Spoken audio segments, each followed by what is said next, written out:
ആര്യനെല്ലാം ഇങ്ങനെ ഒരു നെഗറ്റീവ് ആയിട്ടുള്ള ഒരു അപ്രോച്ച് ഉള്ളതായിട്ട് ആര്യന് തോന്നാം. ഈവൻ ബിഗ് ബോസിനോട് സംസാരിക്കുമ്പോഴും ഒരു ഗെയിം ആയാലും ഞാനില്ല. സാറിന് അങ്ങനെ തോന്നുന്നുണ്ടെങ്കിൽ ചിലപ്പോ ഞാനായിരിക്കാം. ഇന്നലെ പിന്നെ പണിപ്പുരയെ പോകുമ്പോഴത്തേക്ക് ആദ്യം പറഞ്ഞു ഞാനില്ല. ഞാനും അളിയനൊന്ന് ഉപദേശിക്കണമെന്ന് കരുതിയിരിക്കുകയായിരുന്നു. സ്ട്രാറ്റജി ആയിട്ട് ഞാൻ ഇല്ലെന്ന് പറഞ്ഞാൽ ചില ആൾക്കാരും ഇല്ലാന്ന് പറഞ്ഞിട്ട് അത് ഞാൻ കളി ജയിക്കും വിചാരിച്ചിട്ട് സ്ട്രാറ്റജിക്കൽ മൂവ് ആയിരുന്നു ലാലേട്ടാ. ആള് വെറും മണ്ടന. വേറെ ഒരു പേര് പറഞ്ഞത് സൈക്കോളജിയുടെ അർത്ഥം വേറെയല്ലേ?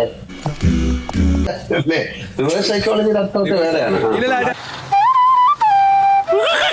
ഒരു കയ്യബദ്ധം റിവേഴ്സ് സൈക്കോളജി പറഞ്ഞാൽ പിന്നെ പുറമാണ് നല്ലതെന്ന് പറയാറില്ലേ? ലാലേട്ട ഒരു മെന്റലിസ്റ്റ് കളിയായിരുന്നു. ബിഗ് ബോസിനെ പോയി ചലഞ്ച് ചെയ്യാ, ഞാൻ അത് ചെയ്യില്ലെന്ന് പറയാ, അതെന്റെ സ്ട്രാറ്റജി ആണെന്ന് പറയാ, അത് നല്ലൊരു കാര്യമല്ല. ആര്യൻ സോറി ലാലേട്ടാ, അഭിപ്രായമുണ്ട് ആര്യന്റെ ആറ്റിറ്റ്യൂഡിനെ കുറിച്ച്. അവൻ കുറച്ച് ഇമ്മച്യൂർ ആയിട്ട് എല്ലാ കാര്യങ്ങളും ഡീൽ ചെയ്യുന്ന പോലെ തോന്നിയിട്ടുണ്ട്. ഞാൻ ഇതുവരെ നിങ്ങളടുത്ത് പറഞ്ഞില്ലെന്നേ ഉള്ളൂ. ആര്യൻ ഒന്ന് ശ്രദ്ധിക്കണം, ഇല്ലെങ്കിൽ 7ന്റെ പണി കിട്ടും.